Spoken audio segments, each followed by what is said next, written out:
Welcome back to the 3x5 Life podcast.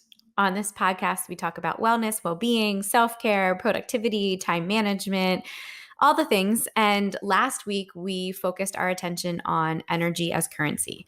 And so maybe you had time last week to reflect during your normal day-to-day activities and really look at that idea and that visualization of, is this energy giving? Is this energy taking? What type of energy am I bringing to a situation? All of those pieces that can be really important with our interactions and our relationships.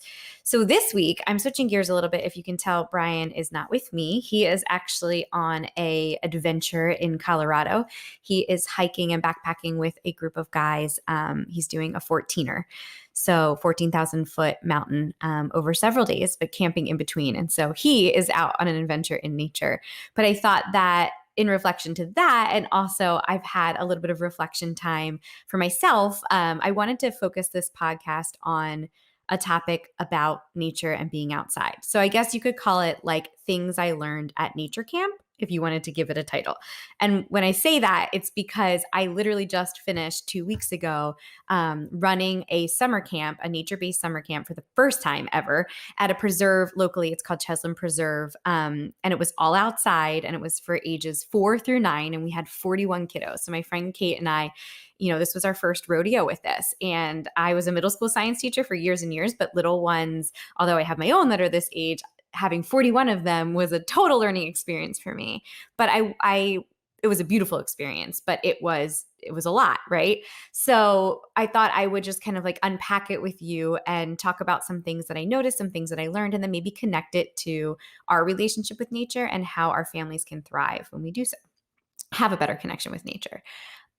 If you know us, obviously, one of the reasons why I decided to homeschool and join our co-op that we did is we actually do our co-op in our classroom space out of a place called Tyler Arboretum, which is like a beautiful nature center that has streams and, we have a pond and we have a growing garden and a butterfly garden and tree houses and things for the kids to explore. And so it is really important for me that our kids explore outside as much as we possibly can.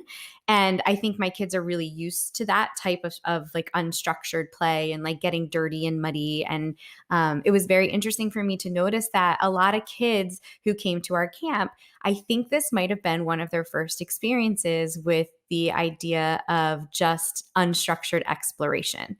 And I know this because one of the requirements that my friend Kate and I asked parents to bring was a new set of water shoes, or not a new set. We just said, bring water shoes.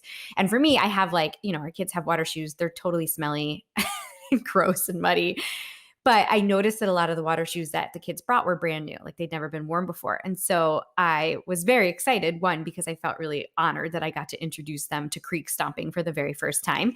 But two, it made me think about how maybe we don't play in nature as much as we should with our families and our kids.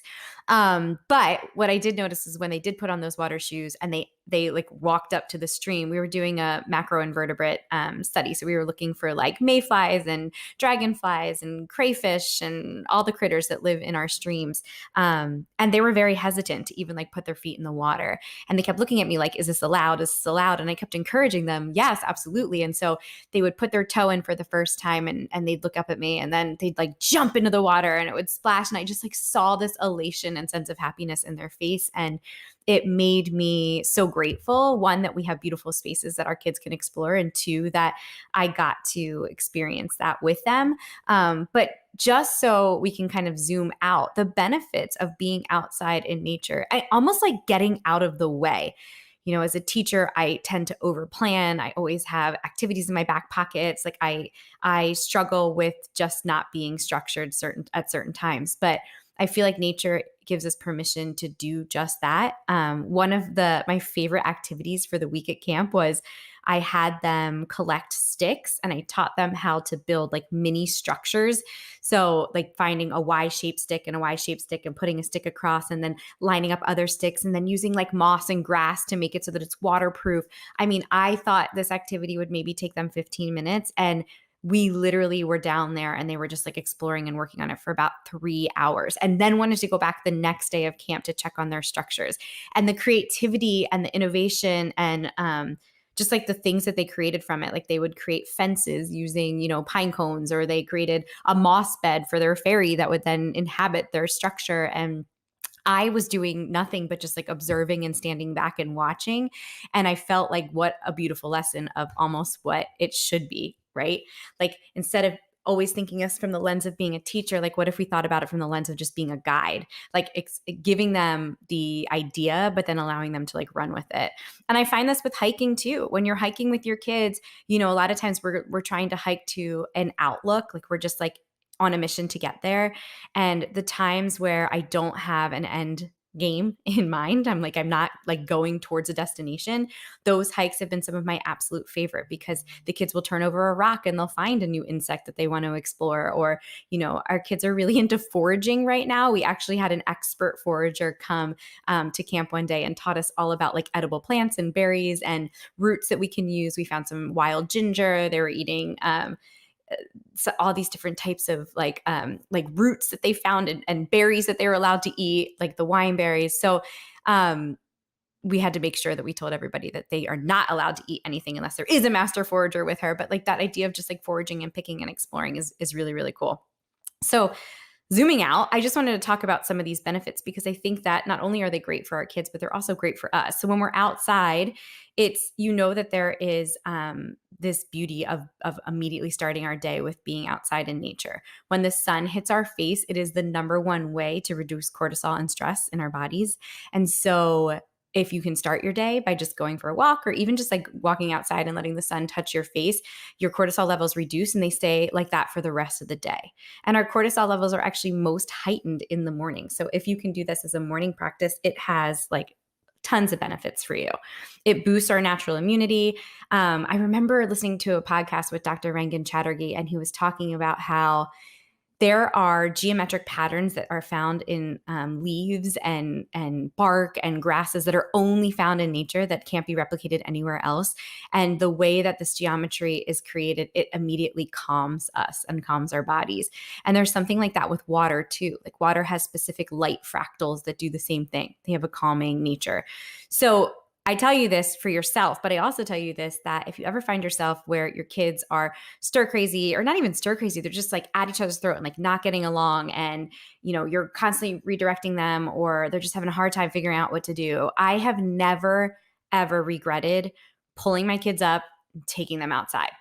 And a lot of times, like going to a local creek or going to a local hiking spot, or just, even our backyard, just going to explore in our backyard.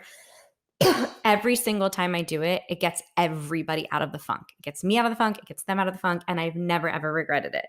The fresh air is so good for like our digestion. It helps with our liver function so that we can break down toxins.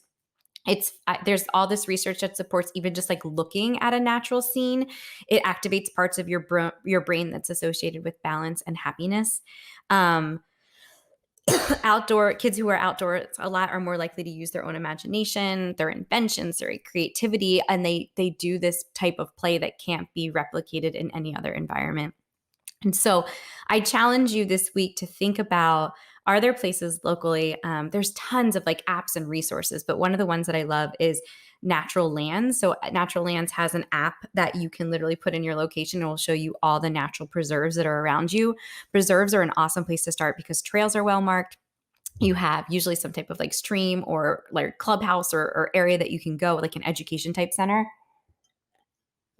So that's an awesome place to start.